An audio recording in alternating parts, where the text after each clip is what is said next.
चलिए आज हम अध्याय 3 लाभ हानि का जो प्रश्न है उसको हल करेंगे। और लाभ हानि के प्रश्न को जब हल करेंगे तो यहाँ पर बताया जाएगा कि कब जो है घटाना है और किस में किसको घटाना है, कब जोड़ना है। ठीक है, तो सबसे पहले स्थिति को देखते हैं क्या क्या है। पहला प्रश्न है कितना लाभ या कितनी हानि। तो पहला प्रश्न, क्रय मूल्य 136, विक्रय मूल्य 143, लाभ 7 रुपये, ये उदाहरण दिया है पुस्तक में। हम दूसरा प्रश्न को बनाते हैं, क्रय मूल्य 452, विक्रय मूल्य 430। अब देखो क्रय मूल्य मतलब क्या होता है, खरीदने का कीमत। अब उसके पश्चात विक्रय मूल्य अर्थात बेचने का कीमत। खरीदा कितने में है, 452 में है। बेचा कितने में है, 430 में है। ज़्यादा कौन है, क्रय मूल्य ज़्यादा है। तो क्रय मूल्य से कम में बेचा है, अर्थात जितना में खरीदा है उससे कम में बेचा है, तो क्या होगा, क्या होगा जब कम में बेचते हैं तो हानि होता है। तो यहाँ पर हम लिखेंगे हानि। अब हानि कितने रुपये का हुआ है, इसको जानने के लिए क्या करेंगे, दोनों का अंतर निकालेंगे, क्योंकि लाभ और हानि जो है क्रय मूल्य और विक्रय मूल्य का अंतर होता है। तो 452 में से हम 430 को घटाएंगे, कितना हो जाएगा, 22 रुपया। तो यहाँ पर हो जाएगा क्रय मूल्य 452, विक्रय मूल्य 430 और हानि।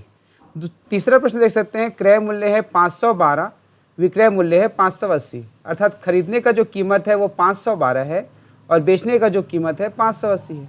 अब सोचिए आप 512 रुपये में खरीदे हैं और उससे ज़्यादा में बेचे हैं, जितना रुपये में खरीदे थे उससे ज़्यादा में बेचे हो, तो क्या होगा, फ़ायदा होगा ना।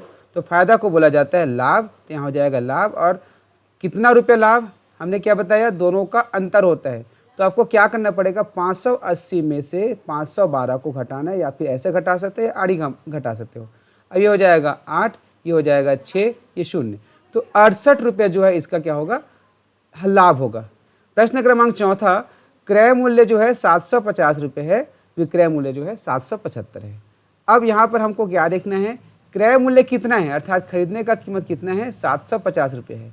अब बेचा कितने में है, 775 में, अर्थात जितना में खरीदा था उससे ज़्यादा में बेचा है। तो जब ज़्यादा में बेचा है मतलब क्या होगा, लाभ होगा। यहाँ पे हो जाएगा लाभ। कितना रुपये लाभ, 775 में से 750 को आप क्या करोगे, घटाओगे, क्या हो जाएगा, 25। ठीक है, तो 25 रुपये इसका क्या हो जाएगा, लाभ हो जाएगा।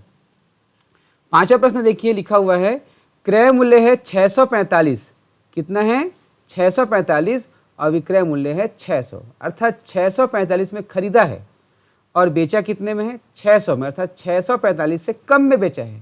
तो जब कम में बेचा है तो कितना क्या हो जाएगा, हानि हो जाएगा।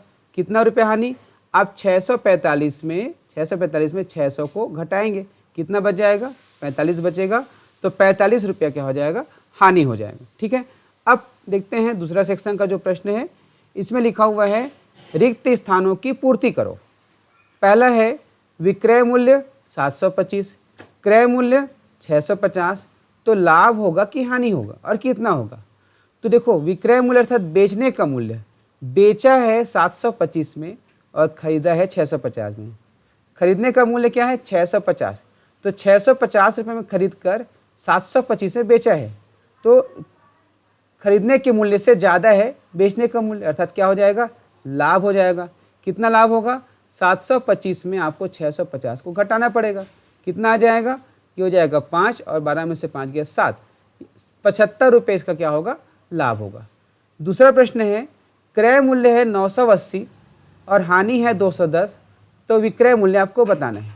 अब यहाँ पे सूत्र लगाने की जरूरत पड़ेगी, लेकिन इससे पहले आप अगर आप समझोगे तो सूत्र की भी जरूरत नहीं है। सोचो क्रय मूल्य आपका क्या है, 980 है।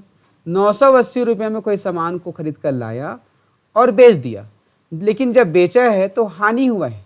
क्या हुआ है, हानि हुआ। अब इसका मतलब क्या हुआ, 980 रुपये से कम में बेचेगा तभी हानि होगा, है ना भाई। इससे ज़्यादा बेचेगा तब लाभ होगा। यहाँ पे हानि हुआ है, अर्थात विक्रय मूल्य जो है 980 रुपये से कम होगा। अब कितना कम होगा, हानि कितना है, 210 रुपया, अर्थात 980 से 210 रुपये कम होगा। तो ये हो जाएगा 980 ऋण 210, क्या आ जाएगा, ये 0, और 8 में से 1 कम करेंगे 7, और 9 में से 2 कम करेंगे 7, तो 770 रुपये क्या हुआ, उसका विक्रय मूल्य हुआ। ठीक, अगला है विक्रय मूल्य 830, लाभ 125, तो क्रय मूल्य। अब देखो यहाँ पर विक्रय मूल्य 830 अर्थात बेचने का कीमत जो है 830 रुपये में है। तो कोई भी सामान को वो 830 रुपये में बेचा और बेचने पर लाभ हुआ है। क्या हुआ है? लाभ हुआ है। अर्थात बेचने पर लाभ हुआ है, इसका मतलब इसका जो खरीदी कीमत था, जो क्रय मूल्य था, वो इससे क्या होगा? कम होगा, क्योंकि जब हम बेच रहे हैं और लाभ हो रहा है मतलब उसको कम में खरीद के लाए थे, है ना। तो यहाँ पर कितना कम होगा? 125 रुपये। तो क्रय मूल्य क्या हो जाएगा? 830 ऋण 125 क्या आ जाएगा इसका? ये हो जाएगा 5 और ये हो जाएगा 0, सॉरी हाँ 0 हो जाएगा और यहाँ पे 8 में से 1 गया 7, 705 रुपये इसका क्या हो जाएगा? क्रय मूल्य हो जाएगा।